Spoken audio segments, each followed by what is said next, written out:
প্রচলিত নির্বাচন ব্যবস্থাকে পাশ কাটিয়ে পিয়ার দাবিতে কয়েকটি রাজনৈতিক দল আন্দোলনে যাওয়ায় উদ্বেগ জানিয়েছেন বিএনপি মহাসচিব মির্জা ফখরুল ইসলাম আলমগীর। দলটির গুলশান কার্যালয়ে বাংলাদেশে বসবাসরত খ্রিস্টান সম্প্রদায়ের সাথে মতবিনিময় শেষে তিনি বলেন, পিয়ার কার্যকর হলে প্রার্থী বাছাইয়ের ক্ষেত্রে ভোটারের ব্যক্তি স্বাধীনতা খর্ব হবে।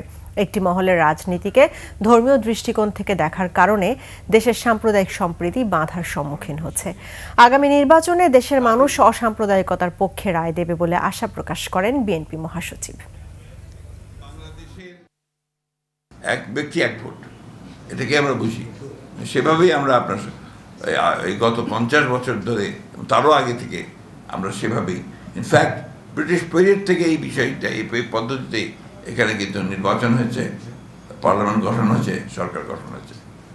আজকে হঠাৎ করে সামনে যখন এই বিষয়টা আসছে এবং তার জন্য আন্দোলন হচ্ছে, তখন কিন্তু আপনার স্বাভাবিকভাবেই যারা অতি দ্রুত একটা নির্বাচন চান, দেশে আপনার গণতন্ত্রকে পুনঃপ্রতিষ্ঠা করার জন্য, গণতান্ত্রিক সরকার গঠন করার জন্য, গণতান্ত্রিক পার্লামেন্ট গঠন করার জন্য, তারা আমরা একটু উদ্বিগ্ন হই।